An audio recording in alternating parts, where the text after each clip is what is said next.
You are 15 years old, and the shield in your hands is too heavy. Not because of its weight, oak and iron you can handle, but because your arms have been shaking for an hour and the mud is sucking at your boots, like a living thing that wants you down. The valley stinks of wet wool, shit, blood and panic. Breath fogs the air in short white bursts. Someone is screaming behind you, someone else is praying. The two sounds blend until neither means anything. The shield wall is failing. You can feel it the way you feel ice cracking beneath your feet. A vibration, a subtle loosening, the sense that the structure you trusted has decided to stop obeying physics. Men are pressed so tightly together that you can feel the heartbeat of the stranger to your left through his shield rim. Your half-brother stands somewhere ahead of you. King Olaf, taller, broader, armoured like a man who expected to live through the day. You can't see his face. You can barely see anything through the rain and churned earth, but you hear the sound when iron meets bone, and you know that sound too well already. This is not a duel. This is not honour. This is mass, weight, momentum. The peasants surge forward with farm axes and spears meant for livestock. Not men, but there are too many of them. They don't need skill. They just need time. Each second grinds away another inch of space. Someone stumbles, someone falls. When that happens, the shield wall doesn't bend. It opens, and when it opens, it kills. A spear slides past your shield edge and punches into the man beside you. He makes a sound like air leaving a wineskin and drops without ceremony. You step over him because you have to. There is no room to grieve. There is barely room to stand. Then the line ahead of you shatters. You see it in fragments, an axe head biting into Olaf's leg, the way his knee buckles, the way his body twists as if surprised that it can fail him. A spear follows, driven forward with both hands by a man who smells of hay and fear. It sinks into your brother's stomach. The king folds. The banner goes down. The noise changes. It always does when leadership collapses. It becomes animal. You swing your sword. You don't remember deciding to. Your body does it for you, muscle memory overriding terror. The blade hits something soft, then something hard. Your arms burn. A strike glances off your neck. Heat flares, sharp and wet. Another blow knocks the breath out of you. The world tilts.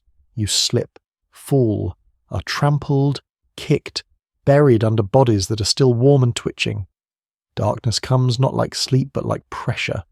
Weight on your chest, mud in your mouth. Someone's blood runs into your ear. You're certain this is where you die. Not gloriously, not remembered.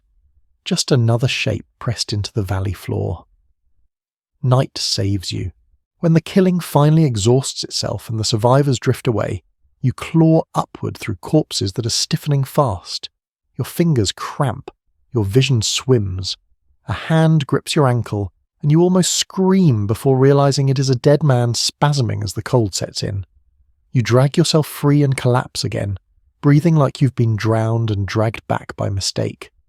A farmer finds you before dawn. He does not bow. He does not kneel. He looks at you like damaged property. Still, he pulls you into a cellar that smells of turnips and rot and hides you there. For weeks you lie in the dark while your body knits itself together incorrectly. Pain becomes constant, a background hum.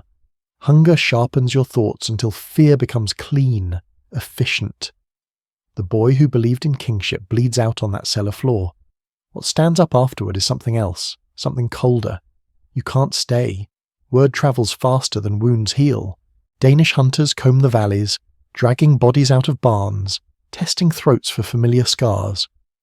You gather what remains of those who survived the slaughter, men who don't ask questions anymore, and you move north, into the mountains where the cold strips away weakness without apology. Crossing the high passes is a lesson in subtraction. Food disappears first, then strength. Bark and frozen meat keep you alive, barely. Feet crack, fingers go numb. Anyone who falls behind is left behind, not out of cruelty, out of arithmetic. If one man slows the group, all of you die. On the far side, the land opens into something vast and indifferent. Rivers wide enough to swallow villages. Forests that do not care about names or bloodlines. Eventually you reach Kiev. Stone walls. Markets loud with languages you don't understand. This is not home. This is opportunity. You present yourself to the prince with no titles, no land, no apology, just scars and a sword and the absence of hesitation. He understands that currency immediately. You are given men. You are given enemies. You're thrown into a different kind of war. Here, battles move. They don't lock and grind. They dissolve and reform. Horse archers flicker at the edge of vision, loosing arrows and vanishing before you can answer. You learn quickly that standing still is death. That discipline is not about bravery but timing, knowing when to advance, when to absorb, when to pretend to break so the enemy commits too far.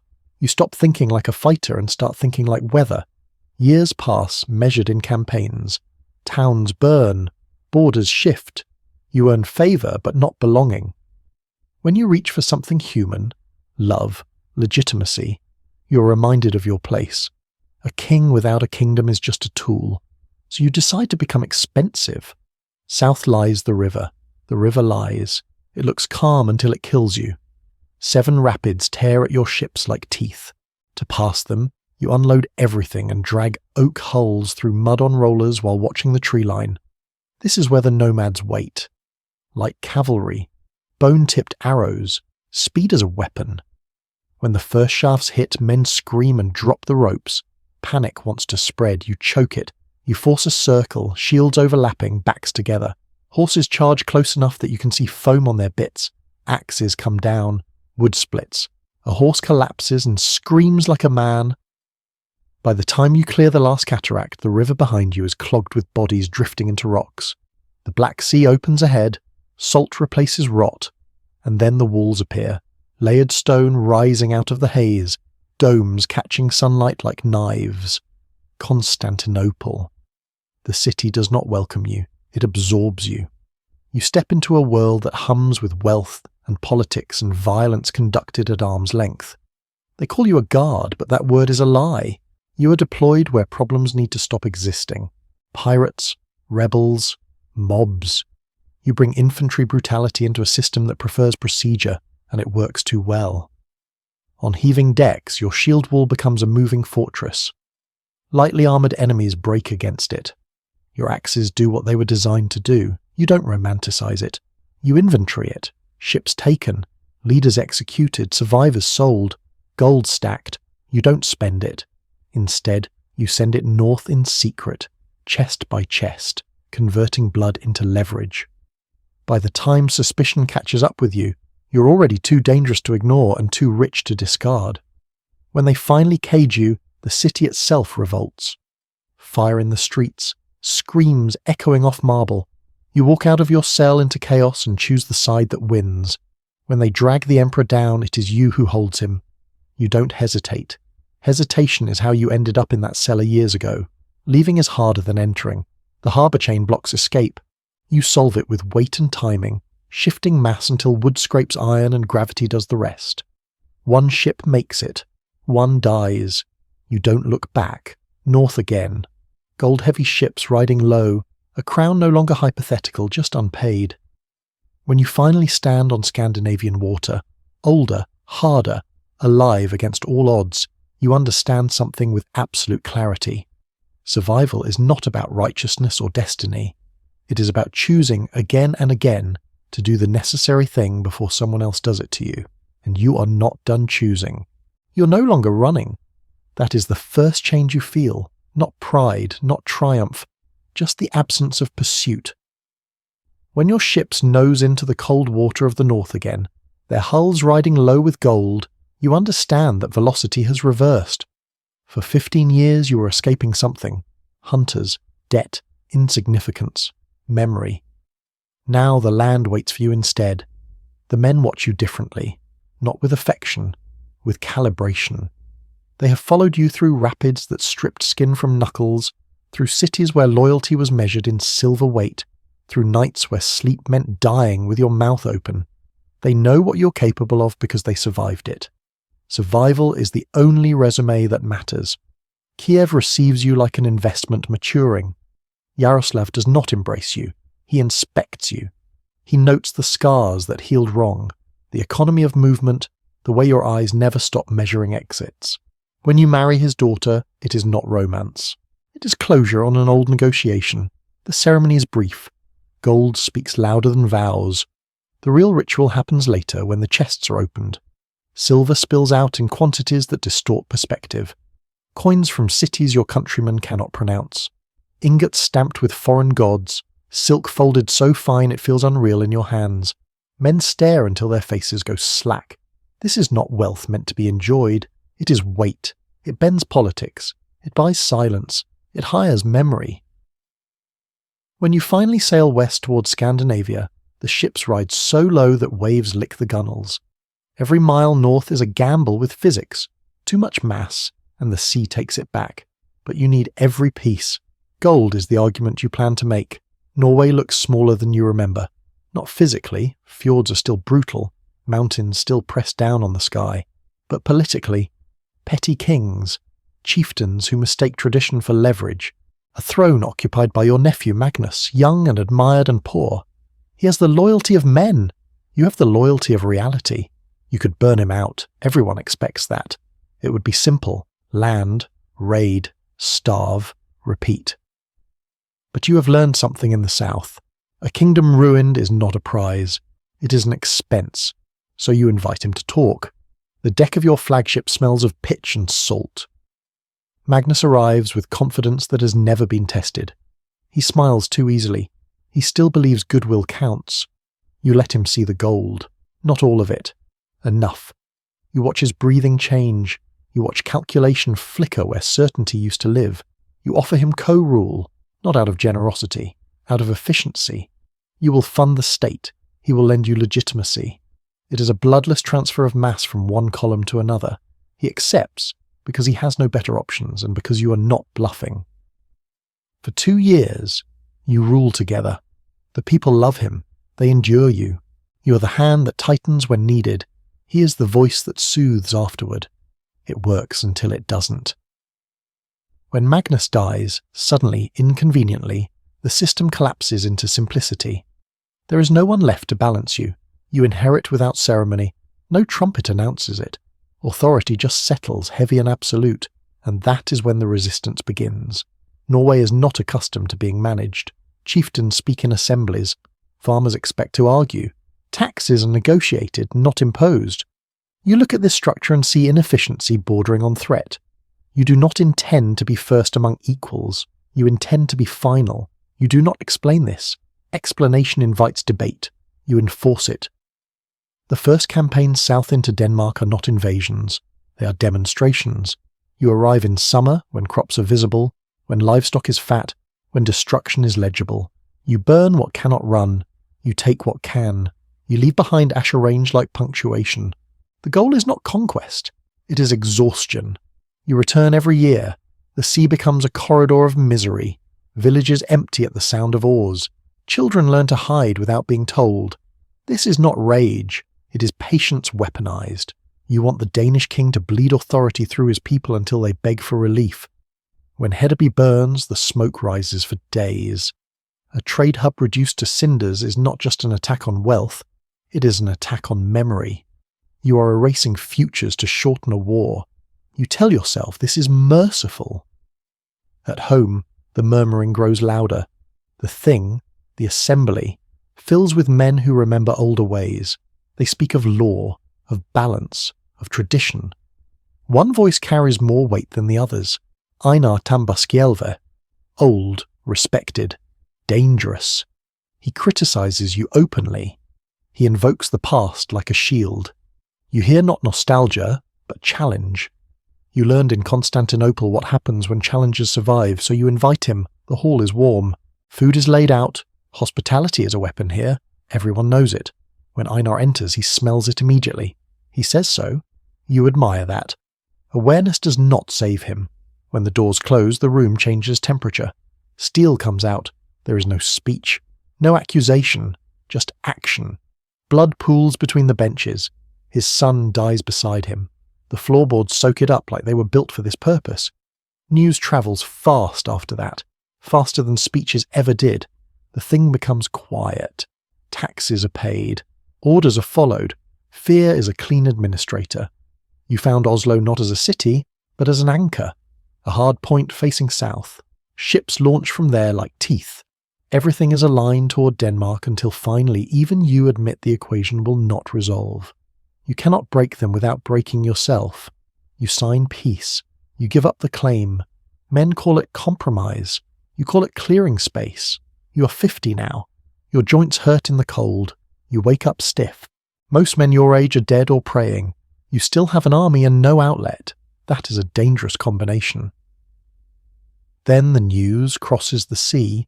An English king dies without an heir. The island fractures instantly. Claims multiply. Preparations begin in Normandy. And from England itself comes a man with nothing left to lose.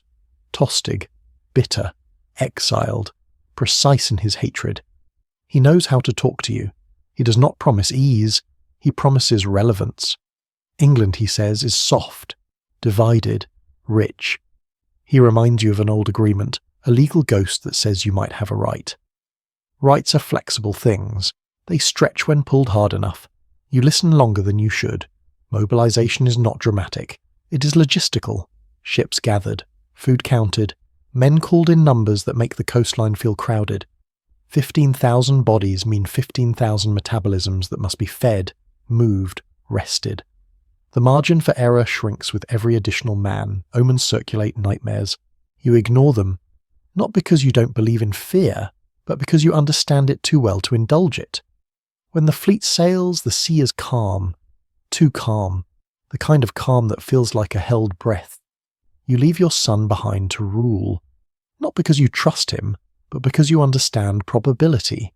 You take your wife and younger children with you. That choice says everything.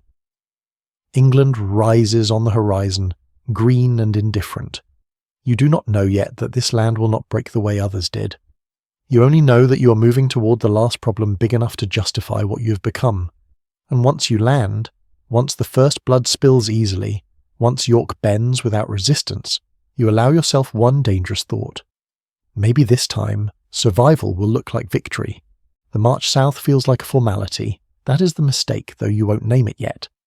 The air is too warm for September, the kind of heat that drains strength quietly, without pain. Armour is left behind because 30 pounds of iron feels unnecessary, when victory seems procedural. You tell yourself speed matters more. You tell yourself the English king is far away, staring south, blind to the north. The men laugh, shields knock together with careless rhythm. For the first time in years, no one is counting arrows.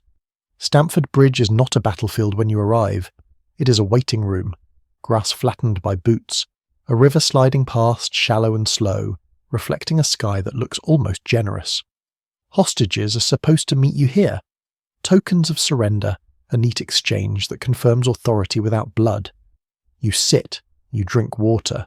Sweat runs down your spine. Time stretches. Then the horizon changes. At first it's dust, harmless. Then the dust organizes itself, lines, density, movement with intention. Sunlight flashes on metal. The sound reaches you last, a low thunder that does not belong to weather. The English are here, not scouts, not negotiators, an army, fully armoured, banners raised. They have done something improbable, marched their men to the edge of collapse and kept them intact. You understand immediately what that means. Discipline, command, rage compressed into motion. Your forces split by the river, half on one bank, half on the other, armour miles away. This is not a bad position, it is a lethal one. Someone suggests retreat, ships, defensive ground. You do not answer right away. You watch the English lines deploy with practiced calm. You feel something tighten behind your ribs, not fear, recognition. This is what a real opponent looks like. You plant the banner. Orders snap out of you without thought. Messengers sent running. A circle formed. Shields lock. The geometry is crude but functional. Deny flanks, absorb impact, bleed them slowly. You have done this before, but never like this. Never naked of armour. Never with time collapsing so fast. The English hit the western bank first. The sound is wet. Bodies go into the river and do not come back out. Men try to swim and drown under the weight of the mail. The survivors funnel toward the bridge in a panic that smells metallic. For a moment it looks like everything will end right there, in a press of flesh and water. Then one man stops an army. He plants himself on the narrow span like a gate slammed shut. A giant, even by your standards. His axe arcs and lands and arcs again. The bridge becomes a machine that converts English soldiers into pieces. Spears break. Arrows glance off wood. Men hesitate, and hesitation multiplies death. You don't romanticize it. You count the minutes he buys you. You need everyone. When he falls, stabbed from below in a way no shield can answer, the flow resumes. The English surge across. Your circle absorbs them with a sound like timber snapping in a storm. Shields dent. Arms go numb. Men lean into each other to stay upright. This is not bravery. This is inertia. A rider breaks from the English line. He approaches under a flag of truce.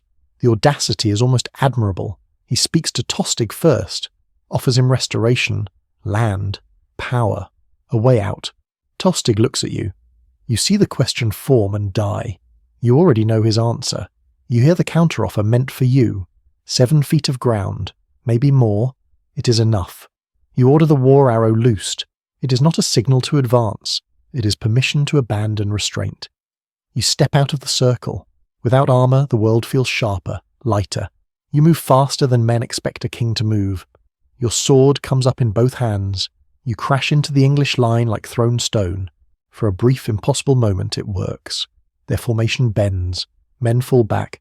You cut paths, not individuals. You hear shouting turn to alarm. This is the most alive you have felt since the cellar, but the body has limits. Adrenaline does not cancel physics.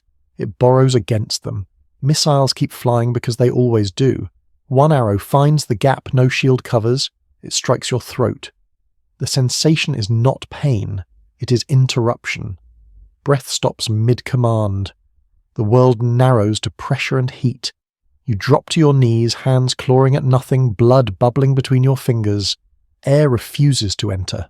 The ground rises to meet your face. You die where you stand, not because of strategy or honour, but because war is indifferent. For a heartbeat, everything freezes. Men stare. Then the screaming starts again, louder, more desperate. Tostig throws himself forward. He will not leave you. Neither will the others. They choose the only currency left, death spent close. Reinforcements arrive too late. Running from the ships with lungs on fire, eyes wild, they crash into the fight without cohesion. The English grind them down methodically. By evening, the field is quiet in the way only mass death can produce. The survivors count ships. They do not need many. Your body lies somewhere among thousands, indistinguishable except to those who loved or feared you.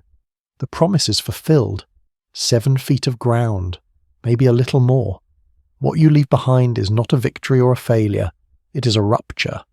England bleeds north while its real enemy waits south. Men will write later that this day ended an age.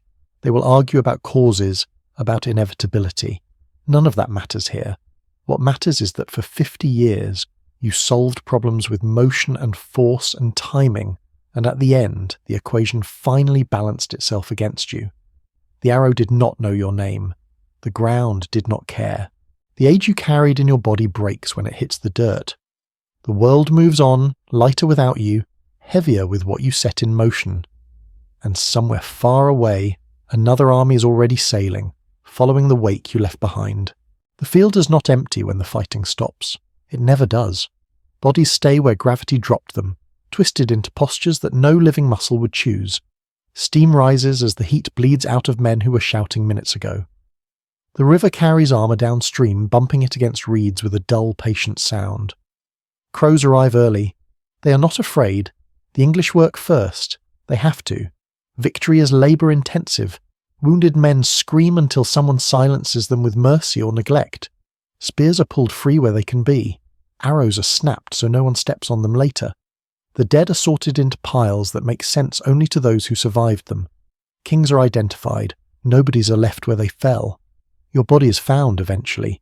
It is heavier than anyone expects, not from armour, you have none, but from the accumulation of years. Someone closes your eyes.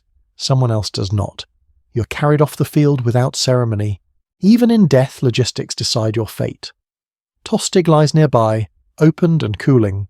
Brothers on opposite sides of history reunited by failure. No one speaks his name with kindness. Treachery ages badly. The survivors count ships again. The number keeps shrinking. 24 hulls for a force that left home 300 strong. The math is obscene. Men board in silence, moving like they have forgotten how joints work. They leave England lighter than they arrived, stripped of ambition, stripped of noise. The sea receives them without comment. Back in York, Harold Godwinson does not celebrate. He cannot afford to. His men are exhausted, wounded, scattered across the north. Supplies are low, horses are blown, and then the wind shifts. Messengers ride hard with news from the south. Norman sails on the horizon. Beaches taken. Fortifications rising. William has crossed while the English bled you dry. Godwinson does not rest. He cannot. He turns his army south immediately, forcing bodies already pushed past endurance to move again. Feet split. Men fall asleep walking. The same discipline that saved England at Stamford Bridge now consumes it. When the English meet the Normans weeks later, they are not the army that stood against you. Shields are lighter, ranks are thinner. The ground is wrong. The result is written quickly, brutally. Hastings is not a battle of equals. It is a collision between exhaustion and preparation. England falls not because Godwinson is weak, but because time was spent killing you. History will pretend otherwise. It always does. It prefers clean lines, single causes, but the truth is dirtier. The arrow that took your throat keeps flying long after you stop breathing. In Norway, the loss takes longer to land. Ships arrive one by one, battered, undermanned, carrying men who look older than they should. Mothers count heads at the shoreline. Wives stop counting halfway through. Entire districts lose their fighting-age population in a season. Farms fail. Nets rot unused. Silence spreads. Your son rules. He tries to sound confident. He inherits a kingdom hollowed out by your last gamble. The gold you piled up cannot replace men who knew how to stand in formation, how to row in rhythm, how to follow orders without asking why. Wealth buys time. It does not buy generations. Chieftains re-emerge cautiously, testing boundaries you burned into their memory. They move slower now, but they move. Authority that relied on fear decays when fear's source is buried. The north changes course. Raids dwindle. Fleets shrink. The sea stops being a highway of expansion and becomes a boundary again. Christianity tightens its grip. Law replaces impulse. Kings count coin instead of kills.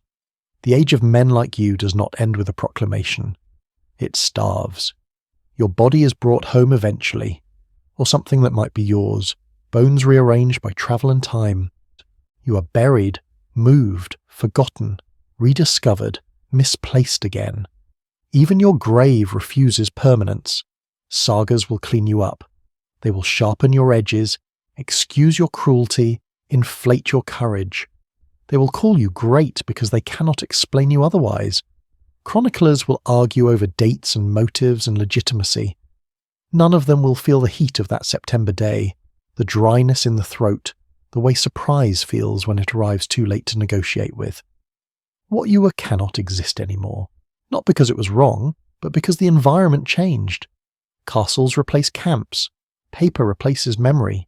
War slows down and speeds up at the same time, leaving no room for men who solve problems by stepping forward with steel. England becomes Norman. Language mutates. Law hardens. The North watches from across the water, poorer in bodies, richer in caution. Europe turns a corner it cannot turn back from. You do not haunt it. You are not a lesson. You are residue.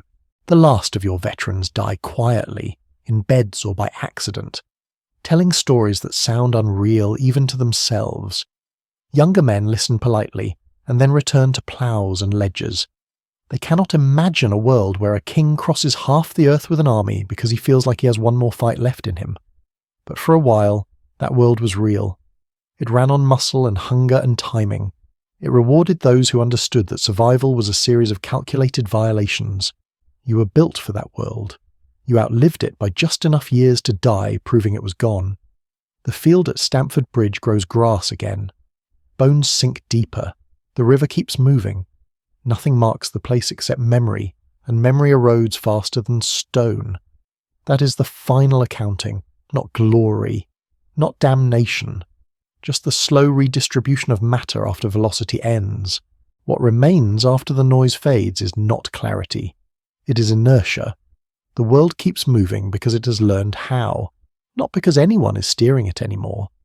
Your death does not register as an ending to those who never knew your name. Markets open. Crops are planted late. Children are born into a season already short of the men. In Norway, authority settles into something thinner, more cautious. Your son governs with the awareness that force now costs more than it yields. He cannot lean on fear the way you did. Too many households remember exactly how much fear costs. Power learns to negotiate because it no longer has the surplus bodies to enforce. Across the North Sea, England hardens under new hands.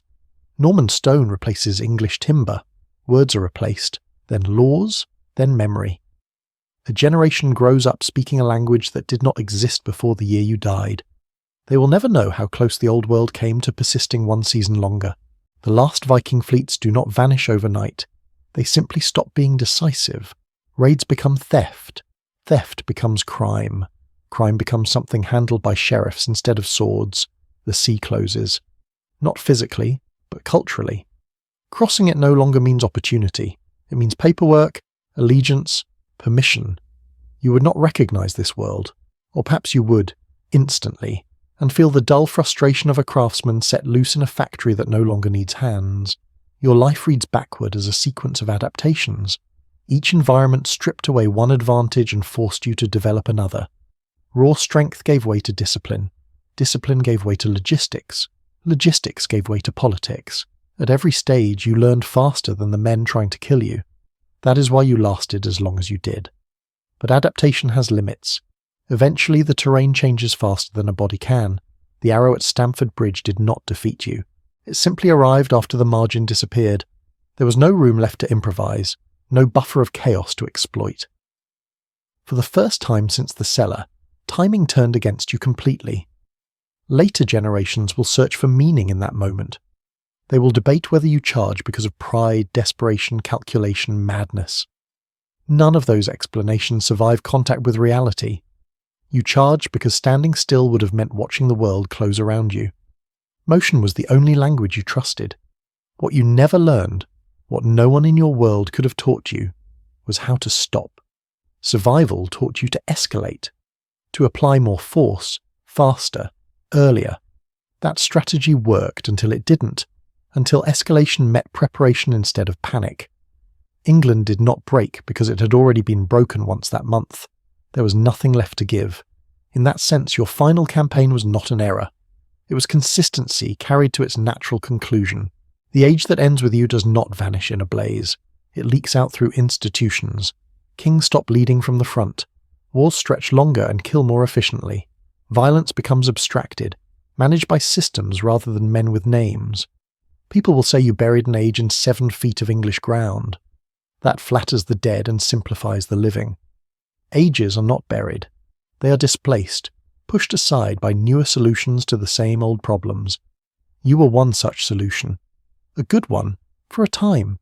Your body returns to the earth without fanfare. Bones dissolve, iron rusts, gold circulates. Nothing permanent survives except consequences, and even those fade. In Norway, a child grows up hearing fragments of your story, half warning, half boast. In England, another child learns words shaped by Norman mouths, never knowing why their grandparents spoke differently. In both places, the present feels stable, because the past did its violence thoroughly. That is the real legacy. Not conquest, not failure, preparation. The world that follows you is less forgiving of men who try to bend it through personal force. It prefers systems, contracts, institutions that outlive individuals. The shift is not moral. It is mechanical. Large populations require predictable control. You are unpredictable by design. If there is judgment in history, it is quiet. It does not reward intent. It counts outcomes. By that measure, you succeeded longer than most, and then you were removed when you no longer fit. No prophecy marked the end. No god claimed you. Just a field, a river, and a body that finally obeyed gravity. The last real Viking is not defined by his death. but by how incompatible his survival strategies became with the future. That incompatibility is what closed the door behind him. The world does not miss you. It absorbs you. And somewhere beneath grass and water and centuries of forgetting, the last momentum of a man who would not stop moving dissipates into nothing at all.